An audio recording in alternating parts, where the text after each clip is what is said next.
Hey, this is Rhonda from the Underwoods, and I'm going to show you how I make tater tot casserole. I know there's lots of people that make it different ways, and most people use cream of mushroom soup, but I don't like cream of mushroom soup. But if you want to use it, feel free to use it. So, anyway, the first thing that you're going to need is hamburger meat. So I always use a pound of hamburger meat.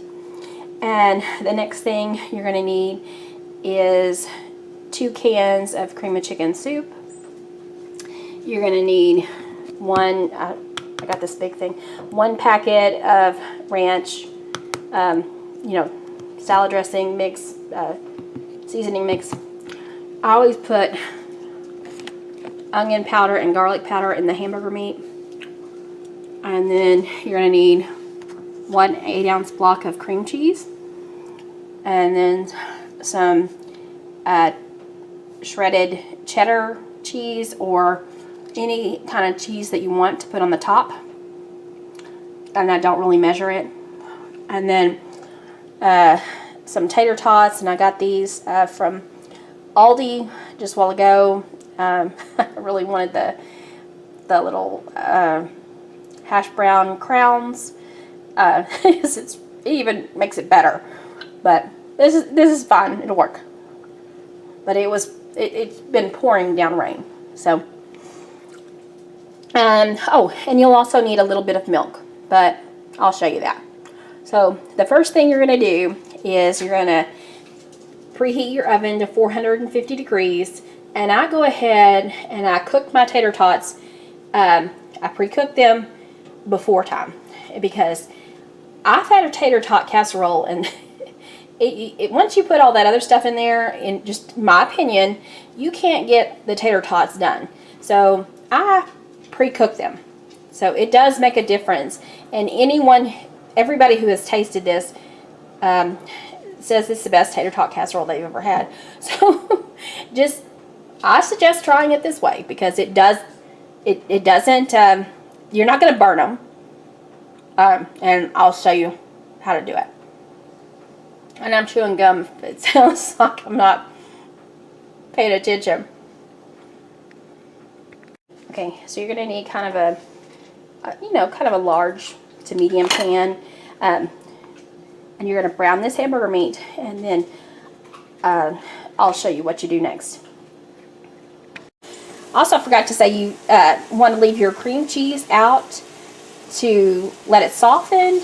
And since I didn't do that, all I do is, this is just a hack of mine. I don't know if it's actual hack or if this is something I came up with. I don't know. But I just leave it out on the stove. And as my oven is heating, and also this is cooking, this will soften up. So that's what I do. So then I'll show you what you do next, because this is cooking right now. It's going to take a while. Okay, so the next thing you're going to do is you're going to put some, I already put that in there, some onion powder. I put about 2 tablespoons of onion powder. And then I put about a tablespoon or maybe more of garlic powder. I just put some in there. And then I put some pepper in there to taste. And then next thing you're going to do is, because this is all drained and everything, you're going to put the packet of the ranch in there and get it all well combined.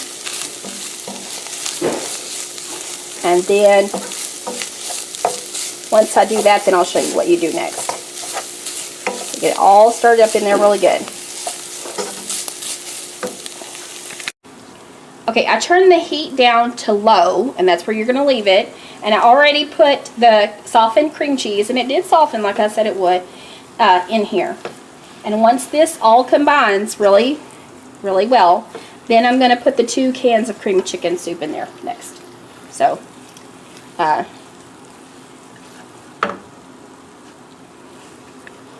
when it all combines, it's going to look like this, and I still have it on low. And then you're going to put the 2 cans of the cream of chicken soup in here.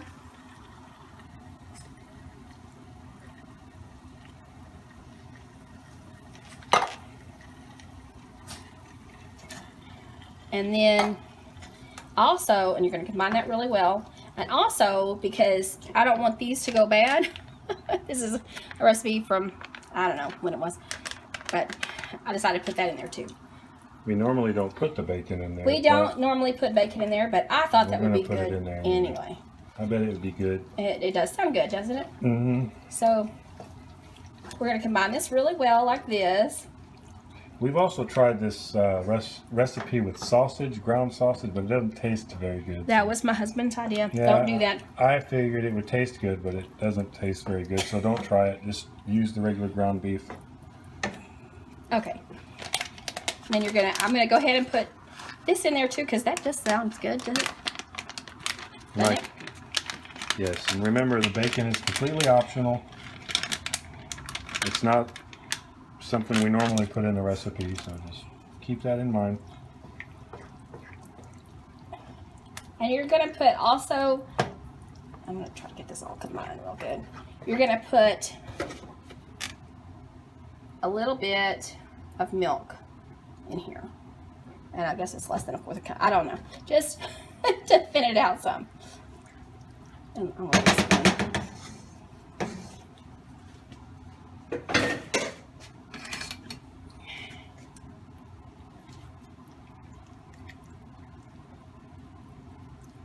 So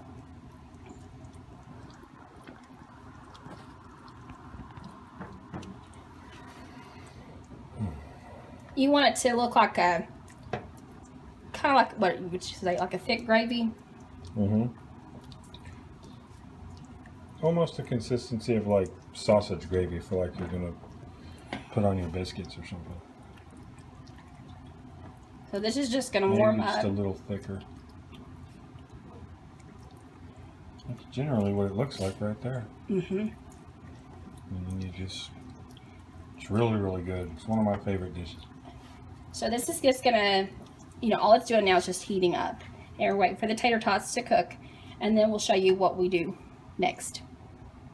You're also gonna spray a casserole dish with some cooking spray, and we can't put this on the on the stove because it's just too hot over there. So we're just waiting for those tater tots to get done, and then we'll show you what we do next. Okay, so the mixture that I was talking about, it looks like this. It looks very similar to a gravy. And then the tater tots, another thing I do to them is the fry seasoning. We just barely give it a little bit of a shake. Okay, go ahead. So you're gonna layer your tater tots in the bottom of the casserole dish.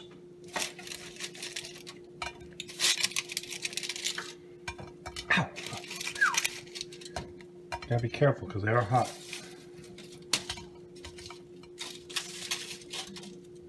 Now you can cook your tater tots to however consistency you want. Crispy, just kind of chewy, however you want. I like mine really crispy. So I'm hoping these are how I want them.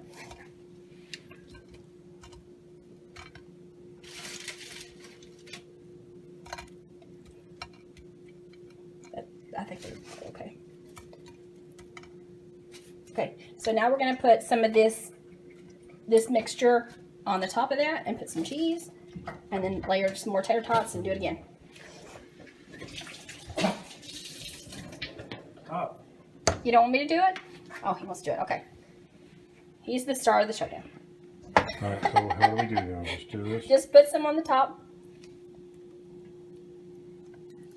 It does look like gravy, doesn't it? It does. But it is not a gravy. Nope.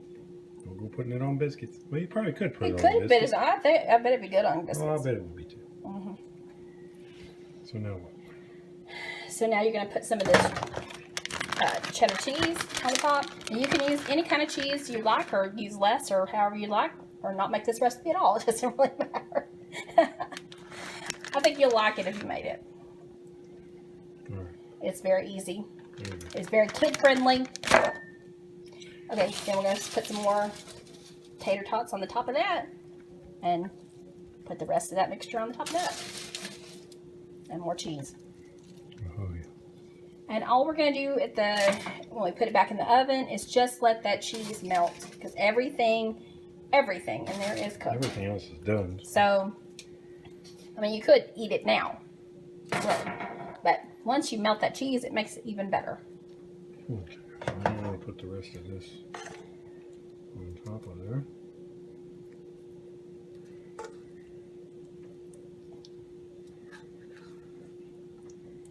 And it's a nice meal to have on a cold day, cold rainy day.